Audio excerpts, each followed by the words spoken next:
Hello everyone. तो आज हम फिर से एक आर्टिकल लेकर प्रस्तुत हैं और इस आर्टिकल में हम एक आज का एक विस्तार आजकल का एक विस्तार जो है सो ये मुद्दा है जो हमारे समाज को किस तरह से घृणित कर रहा है, उसे निचले स्तर पर कर रहा है, उसके बारे में चर्चा करने जा रहे हैं। तो हमारा आर्टिकल मुख्यतः फर्जी कॉलेज किस तरह से अपने पैसे कमाने के चक्कर में दूसरे बच्चों की तथा उनके भविष्य के साथ खिलवाड़ कर रहा है, उसी के बारे में हम लोग जानेंगे। तो इसका टॉपिक है कब तक फंसते रहेंगे छात्र और उसके परिजन। ये हमारा टॉपिक है और हम इस टॉपिक को शुरू करते हैं। फर्जी कॉलेज। देश के सूचना क्रांति, उदारीकरण और उपभोक्ता संस्कृतियों तीनों ने मिलकर गांव और कस्बों के नौजवानों के मन में कुछ नया सीखने, व्यावसायिक जगत में आगे बढ़ने की ललक पैदा कर दी। ये जो उपभोक्तावाद संस्कृति है और सूचना संस्कृति, इंफॉर्मेशन टेक्नोलॉजी यानी इंटरनेट कह सकते हैं, उदारीकरण लिबरलाइजेशन 1991 में जो हुआ, हमारा इकोनॉमी ग्लोबल हुआ, खुला पूरे विश्व के लिए, इस सब ने हमारे जो नौजवान थे, यहाँ के युवक के डिजायर्स यानी कि उनके जो है सो जो चाह थी उसे विस्तृत कर दिया। उनकी इस ललक को बढ़ाने का काम कर रहे हैं देश भर के कुकुर मुक्ते की तरह उग आए हजारों देशी और विदेशी उच्च शिक्षा संस्थान। इनकी दुकान जितनी ऊंची है उतनी फीकी है। यहाँ किसी से छिपा नहीं है कि देश के बहुसंख्यक विद्यार्थी को शिक्षा का सही वातावरण तक नहीं मिल रहा है। ये हमारे समाज का सच्चाई है कि हमें सही वातावरण भी नहीं मिल रहा है। पढ़ाई के सिर्फ ऊंची ऊंची बातें की जाती है, हमारे सामने ऊंचे वादे ये सब किए जाते हैं। शिक्षा के नाम पर खाना पूर्ति ही ज़्यादा होती है। ऐसे में कमज़ोर नींव पर खड़े इन नौजवानों को यह शिक्षा संस्थान सपने दिखाकर, झूठे वादे करके और भ्रामक सूचनाएं देकर आकर्षित कर लेती हैं। इसके जाल में फंसने वाले नहीं जानते हैं कि जिन फर्जी सर्टिफिकेट और डिग्रियों को बांटकर यह लोग सुनहरे भविष्य के सपने दिखा रहे हैं, उन्हें लेकर वे सिर्फ धक्के ही खाएंगे। इनकी बदौलत कोई ढंग का नौकरी मिलना मुश्किल तो नहीं, तो आसान भी नहीं है। अगर MBA करके कपड़े की दुकान पर 1500 रुपये महीना का सेल्समैनशिप मिली तो कौन सा तीर मार लिया। इतना ही नहीं, प्रोफेशनल कोर्स की पढ़ाई से आने वाले आत्मविश्वास भी यह डिग्रियां नहीं दे पाई है। गौरतलब है कि गरीब घर से आए ये छात्र अपनी जमीन जायदाद को बेचकर या गिरवी रख कर इन संस्थानों में लाखों रुपया देकर पढ़ने आते हैं। इन छात्रों के मन में हमेशा एक डर सा बना रहता है कि कहीं ऐसा ना हो कि पढ़कर भी नौकरी ना मिले।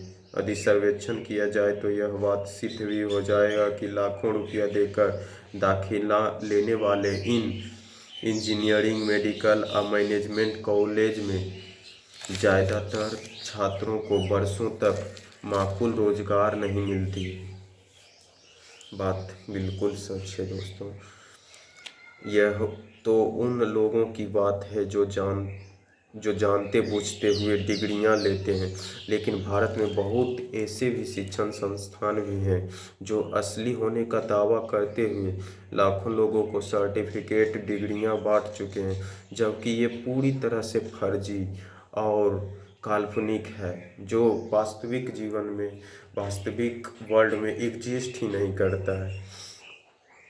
इनके काम करने के तौर तरीके देखकर कोई भी इन्हें असली मान लेता है, पर वास्तव में यह असली नहीं होते हैं। विश्वविद्यालय अनुदान आयोग अधिनियम 1956 की धारा 22 के मुताबिक डिग्री प्रदान करने का अधिकार केवल उन्हीं विश्वविद्यालयों का है जो केंद्र अथवा राज्य के कानूनों के तहत स्थापित किए गए हों या यूजी अधिनियम की धारा 3 के तहत यूनिवर्सिटी की मान्यता प्राप्त हो अथवा सांसद द्वारा विशेष रूप से किसी संस्थान को डिग्री प्रदान करने की अनुमति दी गई हो।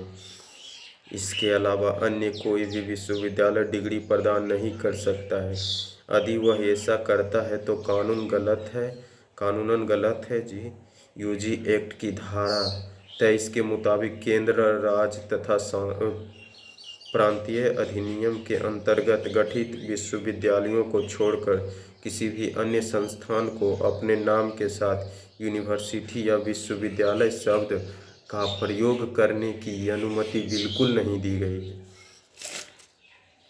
स्थानीय सरकार सब जानते हुए भी खामोश बैठी रहती है, क्योंकि इसमें स्थानीय सरकार का बहुत बड़ा हाथ होता है। वे घूसखोरी करते हैं। कारण साफ है, प्रायः इन कॉलेजों के संस्थापक या प्रबंधन क्षेत्र प्रांत के प्रतिष्ठित राजनेता होते हैं, जिनकी रुचि शिक्षा के प्रसार में नहीं बल्कि रोजगारों की मजबूरी का फायदा उठाकर मोटी कमाई करने में होता है। हमारा देश का यही हाल है यार। प्रायः फर्जी विश्वविद्यालयों तथा जाली डिग्रियों को बांटने से रोजगार के लिए संसदीय समिति द्वारा कुछ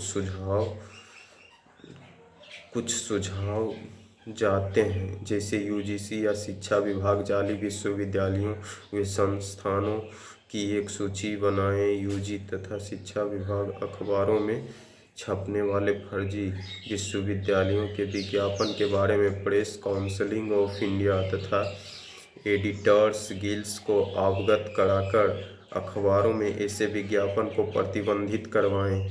यूजीसी के दोषी संस्थानों के खिलाफ कार्रवाई करने के ज़्यादा अधिकार दिए जाए, आदि आदि। पर ऐसी कितनी सूचनाएं हैं जो हम तक पहुंचती है। कई बार तो बहुत से विश्वविद्यालय, कॉलेज अथवा स्कूल अखबारों में बड़े बड़े विज्ञापन देकर कहते हैं कि उनकी डिग्रियां फलाने संस्थान से मान्यता प्राप्त है, फलाने संस्थान से संबद्ध है।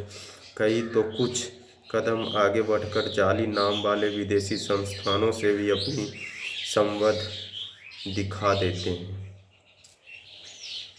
यह सही है कि इन निजी संस्थानों में छात्रों को सुविधाएं अधिक दी जाती है, परंतु सभी और वैधानिक संस्थानों की आड़ में कुछ नकली संस्थाएं भी छात्रों को शोषण करती है।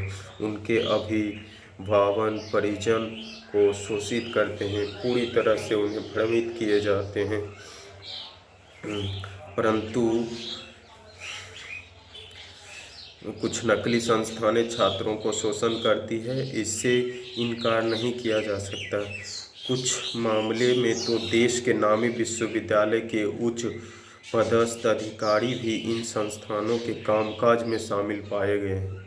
देश के जो बड़े बड़े पोस्ट के अधिकारी होते हैं, कभी कभी तो वही मुख्य संस्थान को चलाने वाले पाए जाते हैं। इस तरह के फर्जी विश्वविद्यालय को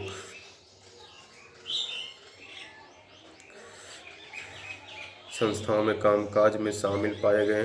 यूजीसी, अन्य regulatory authority, advertisement standard council of India, S S I, Indian newspaper society, monopolies and restrictive trade